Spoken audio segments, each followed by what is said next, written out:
யோகா ஆசிரியர் தா சந்தான கிருஷ்ணன் அவர்கள். இன்றைய காலகட்டத்தில் கண்களுக்கு ஏற்படக்கூடிய பாதிப்புகள் அப்படின்றது மொபைல் மூலமாக நிறைய பிரச்சனைகள் வரதை நம்ம கண் கூட பார்த்துக்கிட்டே இருக்கோம்.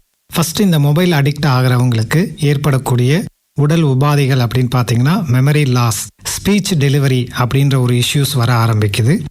அதே மாதிரி ஒரு பேச்சு நம்ம பேசுகிறோம் அப்படின்னா அவங்களால உடனே ரிப்ளை பண்ண முடியாத ஒரு சூழ்நிலை இன்றைக்கி இருக்கக்கூடிய மாணவ சமுதாயங்கள் குறிப்பாக இளைஞர்களுக்கு ஏற்படுது.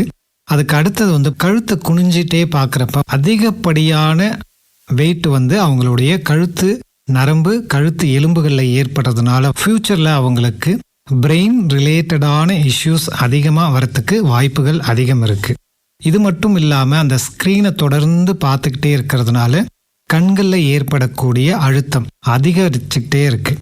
இதில் குறிப்பாக இன்னும் முக்கியமான ஒன்று என்ன அப்படின்னு பார்த்தீங்கன்னா, இன்றைக்கி நிறைய இளம் தலைமுறையினர் கண்டினியூஸாக ஸ்விப் பண்ணிக்கிட்டே இருப்பாங்க. அப்போ அது என்ன ஆகுது அப்படின்னா, அவங்களுடைய மூளையில் இருக்கக்கூடிய முக்கியமான ஒரு மெமரி செல்ஸ் அப்படின்னு சொல்லக்கூடியதில் எமோஷனல் பாண்டிங் அப்படின்றத கனெக்ட் பண்ணாமல் போயிட்டே இருக்குது. அப்போ ஒரு காட்சியை பார்த்துட்டு அடுத்த காட்சின்னு போகிறப்ப அந்த பிரெயின் செல்ஸில் இருக்கக்கூடிய மெமரி லாஸ் அப்படின்றது அதிகமாகுது. இதே மனநிலையில் அவர்கள் வெளியில் போகிறப்ப பார்த்திங்கன்னா சமுதாயத்தில் சின்ன விஷயத்துக்கு கூட கோவப்படுறது, பள்ளி குழந்தைகளோட மிங்கிள் ஆகாமல் இருக்கிறது, பேரண்ட்ஸோட மிங்கிள் ஆகாமல் இருக்கிறது, ஒரு வீட்டுக்கு உறவினர்கள் வந்தால் கூட பேசாமல் இருக்கிறது, இந்த மாதிரி நிறைய இஷ்யூஸுக்கு எல்லாத்துக்கும் காரணம் இன்றைக்கி இருக்கக்கூடிய மொபைல் கல்ச்சர். ஸோ இதில் இருந்துலாம் நம்ம குழந்தைகளை காப்பாற்றணும் அப்படின்னா அவங்களுக்கு ஐ கிரியா யோகா ரொம்ப ரொம்ப ரொம்ப முக்கியமான ஒன்றா இருக்குது.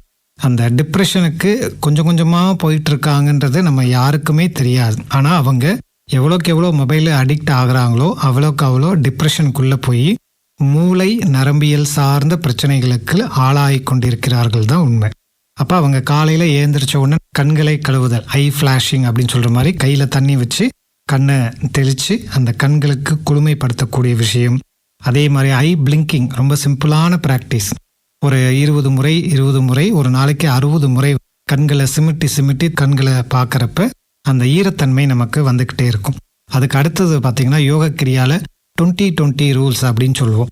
ஸோ 20 நிமிடம் தொடர்ந்து நீங்கள் ஸ்க்ரீனை பார்க்குறீங்க, அது கம்ப்யூட்டராக இருந்தாலும் சரி, செல்ஃபோனாக இருந்தாலும் சரி, ஒரு 20 செகண்ட் நம்மளுடைய விஷனை மாற்றி தூரத்தில் இருக்கக்கூடிய ஆப்ஜெக்டை பார்க்கக்கூடிய ஒரு டெக்னிக். இதுவும் யோக கிரிய முறையில் முக்கியமான ஒன்று. யாரெல்லாம் தொடர்ந்து கணினியிலேயோ செல்ஃபோன்லேயே இருக்கிறீங்களா 20 நிமிஷம் தொடர்ந்து பாருங்கள். ஒரு 20 செகண்ட் உங்களுடைய ஐ விஷனை மாற்றணும்.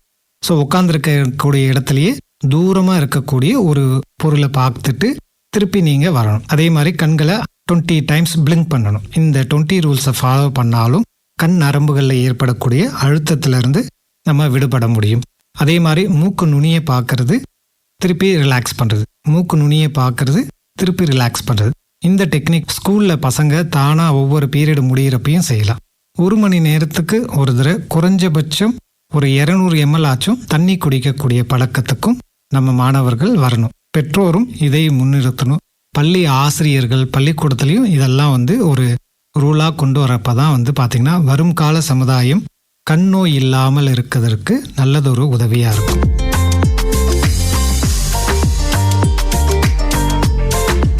இதுவரை நல ஆலோசனைகளை வழங்கினார் திருச்சி யோகா ஆசிரியர் தா சந்தான கிருஷ்ணன் அவர்கள்.